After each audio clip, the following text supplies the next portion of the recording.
Ya, Assalamualaikum warahmatullahi wabarakatuh. Perkenalkan, nama saya Dewi Perlianti dari Prodi Administrasi Publik. Di sini saya ingin menjelaskan materi Good Governance pada mata kuliah Inovasi dan Teknologi Administrasi. Nah, Good Governance itu atau tata kelola pemerintahan yang baik adalah sebuah konsep yang merujuk pada mekanisme, proses, dan institusi yang melalui warga negara dan kelompok menyampaikan kepentingan, menjalankan hak hukum, memenuhi kewajiban, dan menyelesaikan perbedaan. Nah, menurut Mardiasmo, Good Governance berorientasi pada pembangunan sektor publik oleh pemerintahan yang efektif. Sementara Bank Dunia menekankan hubungan sinergis antara negara, sektor swasta, dan masyarakat sipil. Good governance ini bukan hanya soal pemerintahan yang bersih, tapi juga tentang sistem pemerintahan yang mampu melayani masyarakat secara adil, transparan, dan inklusif.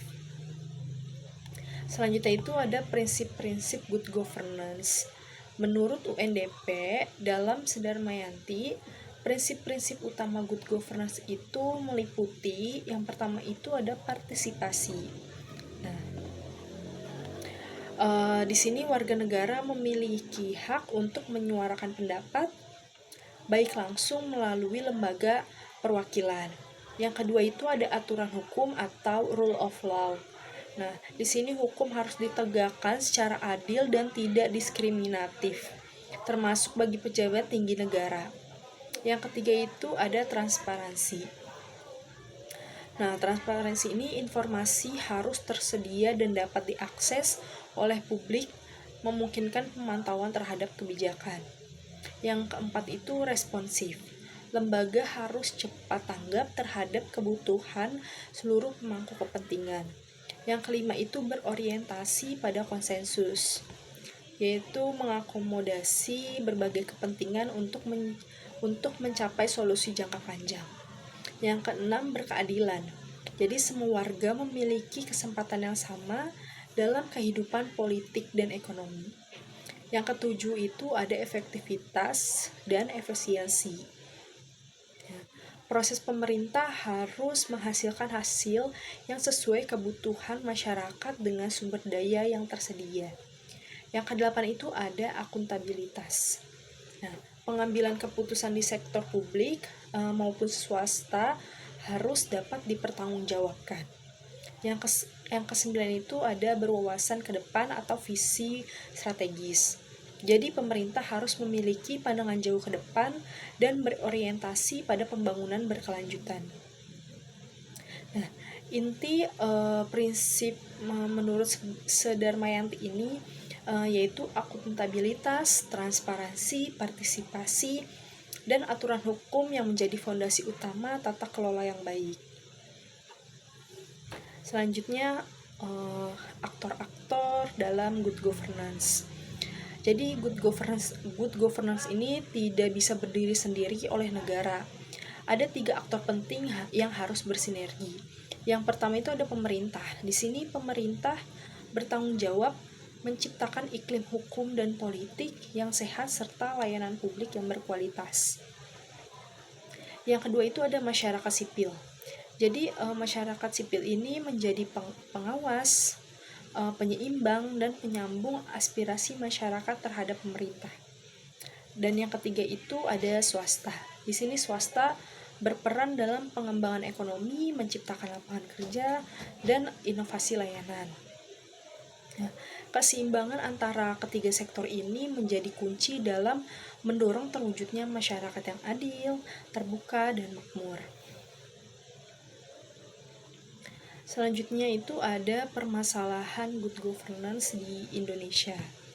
Nah, menurut Effendi, beberapa masalah mendasar yang menghambat penerapan good governance ini yaitu yang pertama itu ada integritas pelaku pemerintahan. Jadi Masalah utama seperti korupsi, suap, dan nepotisme sering berasal dari rendahnya integritas pejabat publik. Nah, padahal integritas ini adalah fondasi kepercayaan publik. Yang kedua itu ada kondisi politik. Nah, meskipun secara formal Indonesia adalah negara demokrasi, praktiknya itu masih banyak ditemukan oligarki, politik transaksional, dan minimnya keterlibatan suara rakyat minoritas. Nah, yang ketiga itu ada kondisi ekonomi. Jadi ketimpangan ekonomi, krisis pangan, dan kebijakan ekspor impor yang salah arah dapat memicu instabilitas sosial politik yang memperlemah tata kelola. Yang keempat itu ada kondisi sosial. Nah, kurangnya kesadaran politik dan partisipasi publik serta maraknya konflik sosial menunjukkan lemahnya penguatan masyarakat sipil. Dan yang kelima ada sistem hukum. Jadi hukum itu masih bersifat tajam ke bawah dan tumpul ke atas. Nah, perlakuan khusus terhadap elit politik ini atau pelaku korupsi adalah bentuk lemahnya supremasi hukum. Jadi kesimpulannya itu adalah good governance adalah fondasi utama dalam membangun pemerintah yang demokratis, transparan, dan berpihak kepada rakyat. Namun tantangan struktural dan kultural di Indonesia seperti korupsi, lemahnya hukum, serta minimnya partisipasi publik masih menjadi hambatan utama. Nah, oleh karena itu, reformasi birokrasi, pendidikan politik, dan pemberdayaan masyarakat menjadi agenda penting ke depan. Nah, sekian materi yang dapat saya jelaskan. Kurang lebihnya mohon maaf. Wassalamualaikum warahmatullahi wabarakatuh.